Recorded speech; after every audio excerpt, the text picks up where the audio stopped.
आपादमौलिपर्यन्तं गुरूणाम् आकृतिं स्मरेत् तेन विघ्नाः प्रणश्यन्ति सिद्ध्यन्ति च मनोरथाः. ಇವಾಗ ಪ್ರಾಪ್ತವಾಗಿರತಕ್ಕಂಥ ಪರ್ವಕಾಲ ಅಧಿಕ ಮಾಸ. ಈ ಅಧಿಕ ಮಾಸ 3 ವರ್ಷಕ್ಕೆ ಒಂದ್ಸಲ ಬರ್ತದೆ. ಆವಾಗಲೂ ಬಾ ಅಂದ್ರೆ ಬರೋದಿಲ್ಲ, 3 ವರ್ಷಕ್ಕೊಂದ್ಸಲ ಮಾತ್ರ ಈ ಯೋಗ ಬರೋದು. ಈ ಮಾಸ ಅಸಂಕ್ರಾಂತ ಮಾಸ ಅಂತ ಪ್ರಸಿದ್ಧವಾಗಿದೆ. ಅಂದರೆ ಸೂರ್ಯ ಸಂಕ್ರಮಣ ಇರೋದಿಲ್ಲ. ಪ್ರತಿಯೊಂದು ತಿಂಗಳು ಚೈತ್ರ ವೈಶಾಖ ಎಲ್ಲದರಲ್ಲಿಯೂ ಕೂಡ ಸೂರ್ಯ ಒಂದು ರಾಶಿಯಿಂದ ಇನ್ನೊಂದು ರಾಶಿಗೆ ಹೋಗ್ತಾನೆ.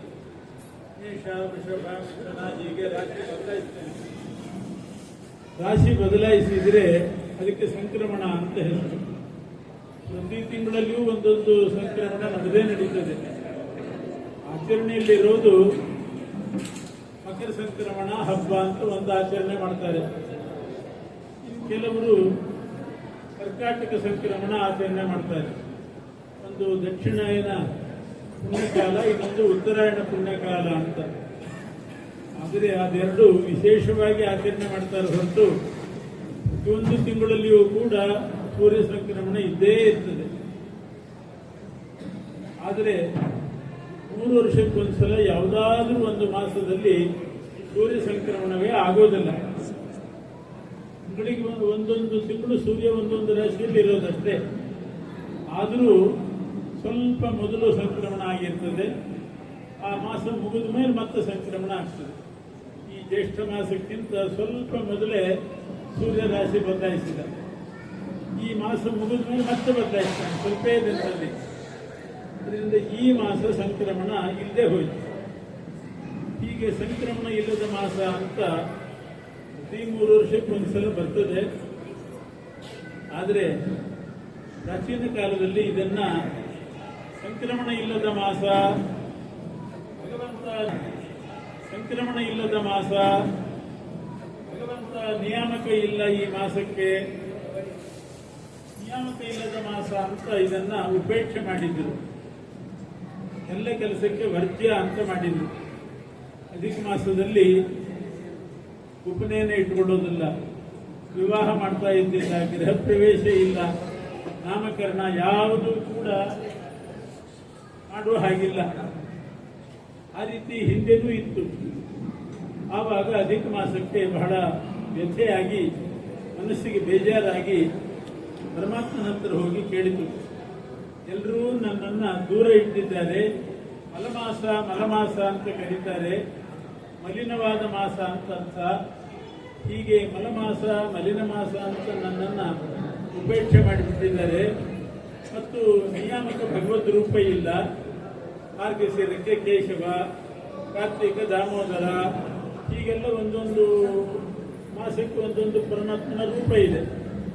ಆದರೆ ಈ ಅಧಿಕ ಮಾಸಕ್ಕೆ ಮೊದಲು ಭಗವಂತ ನಿಯಾಮಕ ಇದ್ದಿಲ್ಲ. ಆಗ ಪರಮಾತ್ಮ ಹೇಳಿದ, ನೀನೇನು ದುಃಖ ಪಡಬೇಡ, ನಾನೇ ಪುರುಷೋತ್ತಮ ಅನ್ನುವ ರೂಪದಿಂದ ಈ ಮಾಸಕ್ಕೆ ನಿಯಾಮಕನಾಗ್ತೇನೆ. ಪುರುಷೋತ್ತಮ ಅಂತಂದ್ರೆ ಭಗವದ್ಗೀತೆಯಲ್ಲಿ ಪ್ರತಿಪಾದ್ಯವಾದ ರೂಪ. ಪುರುಷೋತ್ತಮ ಯೋಗೋ ನಾಮ 15ನೇ ಅಂತ ಪುರುಷೋತ್ತಮ ಯೋಗ ಅಂತ ಕರೀತಾರೆ 15ನೇ ಅಧ್ಯಾಯವನ್ನ. ಆ ಪುರುಷೋತ್ತಮ ನಾಮಕನಾದ ಪರಮಾತ್ಮನೇ ಪದ್ಮಿನಿ ಸಹಿತನಾಗಿ, ಪದ್ಮಿನಿ ಅಂದ್ರೆ ಲಕ್ಷ್ಮೀದೇವಿ, ಲಕ್ಷ್ಮೀದೇವಿಯ ಒಂದು ರೂಪ. ಆ ಪದ್ಮಿನಿ ಸಹಿತನಾಗಿ ಪುರುಷೋತ್ತಮ ಈ ಮಾಸಕ್ಕೆ ನಿಯಾಮಕನಾದ. ಆಮೇಲೆ ಎಲ್ರಿಗೂ ಶಾಸನ ಹೊರಡಿಸಿದ, ಯಾರೂ ಕೂಡ ಇದನ್ನ ಮಲಮಾಸ ಅಂತ ಕರಿಬಾರದು, ನಾನು ನಿಯಾಮಕನಾಗಿದ್ದೇನೆ, ಮಲಿನ ಮಾಸ ಅಂತ ವರ್ಜ್ಯ ಮಾಡಬೇಡಿ, ನನ್ನ ಉಪೇಕ್ಷೆ ಮಾಡಬೇಡ್ರಿ, ಬೇಕಾದ್ರೆ ಅಧಿಕಾರಿಯಾಗಿ ವಿವಾಹ ಮನೆಯನ್ನ ಗೃಹ ಪ್ರವೇಶ ಇಂಥದ್ದು ಮಾಡೋದು ಬೇಡ. ಆದರೆ ನನ್ನ ಪ್ರೀತಿಗಾಗಿ ಏನೇನು ಕಾರ್ಯ ಮಾಡಬೇಕು ಅದೆಲ್ಲವನ್ನು ಕೂಡ ಹರಿಪ್ರೀತಿಕರವಾದ ಕಾರ್ಯಕ್ಕೆ ಮೀಸಲಾದ ಮಾಸ ಅಧಿಕ ಮಾಸ. ಹಾಗೆ ಹರಿದಿನ ಏಕಾದಶಿ ಇದೆ, ಅದಕ್ಕೆ ಹರಿದಿನ ಅಂತ ಹೆಸರು. ಹಾಗೆ ಇದನ್ನ ಪುರುಷೋತ್ತಮ ಮಾಸ ಅಂತಲೇ ಕರೆಯೋದು ನೋಡಿ. ಅಧಿಕ ಮಾಸ ಅಂತ ಹಾಕ್ತಾರೆ ಗೊತ್ತಾಗಲಿ ಅಂತ, ಆದರೆ ಇದು ಪುರುಷೋತ್ತಮ ಮಾಸ. ಹರಿದಿನ ಅಂತ ಏಕಾದಶಿಗಿದ್ದಾಗ ಏಕಾದಶಿ ದಿನ ಯಾರು ಉಪನಯನ ವಿವಾಹ ಯಾವುದೂ ಮಾಡೋದಿಲ್ಲ, ಗೃಹ ಪ್ರವೇಶ ಯಾವುದೂ ಇರೋದಿಲ್ಲ. ಕೇವಲ ಭಾಗವತ ಕಥಾ ಶ್ರವಣ, ಹಾಡಾಡುವುದು, ನಾಮಕೀರ್ತನೆ ಇದನ್ನೇ ಮಾಡ್ತಾರೆ. ಅದರಂತೆ ಈ ಮಾಸವು ಕೂಡ ಕೇವಲ ಭಗವಂತನ ಪೂಜೆಗೆ ಆರಾಧನೆಗೆ ಇರುವಂಥ ಮಾಸ. ಏಕಾದಶಿ ಎಷ್ಟು ಪವಿತ್ರವಾದ್ದು, ಆದರೆ ವ್ಯತ್ಯಾಸ ಇಷ್ಟೇನೆ, ಏಕಾದಶಿ ಊಟ ಇಲ್ಲ. ಈ ಮಾಸದಲ್ಲಿ ಯಥೇಚ್ಛವಾಗಿ ಅಪೂಪ ಸ್ವೀಕಾರ ಮಾಡಬಹುದು. ಅದಕ್ಕೆ ಕೋಟಿ ಬಿಟ್ಟು 33 ಅನ್ನೋ ಸಂಖ್ಯೆಯನ್ನ ಈಗ ಇಟ್ಕೊಂಡಿದ್ದಾರೆ. ಆ 33 ಕೋಟಿಯನ್ನೇ 33 ಗುಂಪು ಮಾಡಿಬಿಡ್ಬೇಕು. ಆ ರೀತಿ 33 ದೇವತೆಗಳು ಪ್ರಸನ್ನರಾಗ್ತಾರೆ. ಅಧಿಷ್ಠಾನ ಅವರ ಅಂತರ್ಯಾಮಿ ಪುರುಷೋತ್ತಮ. ನಮ್ಮ ಎಲ್ಲ ಕಾರ್ಯ ಕೂಡ ದೇವತಾನುಗ್ರಹ ಬೇಕು, ದೈತ್ಯರು ದೂರ ಆಗಬೇಕು. 33 ಕೋಟಿ ದೇವತೆಗಳು ನಮ್ಮ ಜೊತೆಗಿದ್ರೆ ಯಾವ ದೈತ್ಯರು ವಿಘ್ನ ಉಂಟು ಮಾಡಲಾರು. ಏನೋ ತೊಂದರೆ, ಅನಾರೋಗ್ಯ, ಭೀತಿ ಯಾವುದೂ ಇಲ್ಲ. ಆ 33 ಕೋಟಿ ದೇವತೆಗಳ ಸಾನ್ನಿಧ್ಯ ಬರಲಿಕ್ಕೋಸ್ಕರವಾಗಿ ಅವರ ಅಂತರ್ಯಾಮಿಯಾದಂಥ ಪರಮಾತ್ಮನನ್ನ, ಪುರುಷೋತ್ತಮನನ್ನ ಪೂಜೆ ಮಾಡುವ ಮಾಸ ಅಂತ ಮಾಡಿದ್ದಾರೆ. ಬೇರೆ ಬೇರೆ ಭಕ್ಷ್ಯಗಳು ಈಗ ಬಂದಿದೆ, ಆದರೆ ಅದರ ಯಾವ ಹೆಸರು ಕೂಡ ಸಂಸ್ಕೃತದಲ್ಲಿಲ್ಲ. ಈಗೀಗ ಬಂದ ಭಕ್ಷ್ಯಗಳೆಲ್ಲ ನೀವು ಕೇಳಿದ್ದೀರಿ. ಒಂದಕ್ಕಾದರೂ ಸಂಸ್ಕೃತ ಶಬ್ದ ಇದೆಯಾ? ಮೈಸೂರು ಪಾಕ್ ಸಂಸ್ಕೃತದಲ್ಲಿ ಹೇಳ್ರಿ ಅಂದ್ರೆ ಏನು ಹೇಳೋದು? ಮೈಸೂರು ಪಾಕ್. ಇನ್ನೊಂದು ಇತ್ತೀಚೆಗೆ ಮೈಸೂರು ಪಾಕ್ ಆದರೂ ಸ್ವಲ್ಪ ಹಳೇದಾಯಿತು. ಇನ್ನೂ ಈಚೆಗೆ ಬಂದ ಭಕ್ಷ್ಯಗಳಿದೆ. ಯಾವುದು? ಸೋಂಪಾಪುಡಿ. ಸಂಸ್ಕೃತ ಶಬ್ದ ಹೇಳಿ ಇದಕ್ಕೆ. ಯಾವ ಪುರಾಣದಲ್ಲಿದೆ ಸೋಂಪಾಪುಡಿ? ಇಲ್ಲ. ಆಮೇಲೆ ಜಾಂಗೀರ್, ಬಾದುಷಾ, ಇವ್ಯಾವ ಹೆಸರು ಕೂಡ ಪುರಾಣ ಪ್ರಸಿದ್ಧವಾದ್ದಲ್ಲ. ಪುರಾಣದಲ್ಲಿ ಪ್ರಸಿದ್ಧವಾದದ್ದು ಅಪೂಪ. ಮತ್ತು ಅದರ ಪ್ರತ್ಯಾಮ್ನಾಯವಾಗಿ ಆಗಲೇ ಹೇಳಿದೆ, ಅದು ಕಷ್ಟ ಅಂತಂದ್ರೆ ಅದರ ಪ್ರತ್ಯಾಮ್ನಾಯವಾಗಿ ನಿಷಿದ್ಧವಲ್ಲದೆ ಇರೋದು ಪ್ರಾಚೀನ ಭಕ್ಷ್ಯಗಳು, ಎಲ್ಲರೂ ಒಪ್ಪುವಂತಹದ್ದು. ಅಂಥದ್ದನ್ನು ಬೇಕಾದಷ್ಟು ದಾನ ಮಾಡಿ ಭಗವಂತನನ್ನ ಪ್ರೀತಿ ಪಡಿಸಬೇಕು. 33 ಕೋಟಿ ದೇವತೆಗಳ ಅನುಗ್ರಹ ಆಗ್ತದೆ, ಪುರುಷೋತ್ತಮನ ಅನುಗ್ರಹವೂ ಆಗ್ತದೆ. ಇವತ್ತು ಇಲ್ಲಿ ತುಲಾಭಾರ ಕಾರ್ಯಕ್ರಮ, ಅದರ ಜೊತೆಗೆ ಅನೇಕ ಪದಾರ್ಥಗಳು, ದೇವತಾರ್ಚನೆಗೆ ಬೇಕಾಗಿರ್ತಕ್ಕಂಥ ಗೋಪಿ, ಚಂದನ, ಕೇಸರಿ ಇತ್ಯಾದಿ ಪದಾರ್ಥಗಳನ್ನು ಕೂಡ ದಾನ ಮಾಡಿದ್ದೀರಿ. ಇದು ಬಹಳ ಪ್ರಶಸ್ತವಾಗಿರ್ತಕ್ಕಂಥ ದಾನ.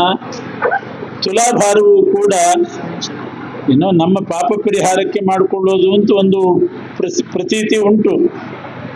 ನಾನಂತೂ ತುಲಾಭಾರ ಮಾಡ್ತೀವಿ ಅಂತ ಹೇಳಿದಾಗೆಲ್ಲ ಮಾಡಿಸ್ಕೋತೀನಿ. ಯಾಕೆ ಅಂದ್ರೆ ಪದಾರ್ಥ ಎಷ್ಟು ಬರ್ತದೆ ಅಂತ ಮುಖ್ಯ ಅಲ್ಲ, ನಮ್ಮ ದೇಹದ ತೂಕ ಇಳಿದಿದೆಯೋ ಇಲ್ಲ ನೋಡ್ಲಿಕ್ಕೆ.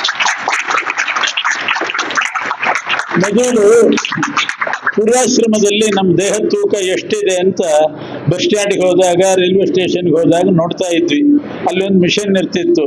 50 ರೂಪಾಯಿ ಇದು 50 ಪೈಸೆ ನಾಣ್ಯ ಹಾಕಿದ್ರೆ ನಮ್ಮ ತೂಕ ತೋರಿಸ್ತಾ ಇತ್ತು.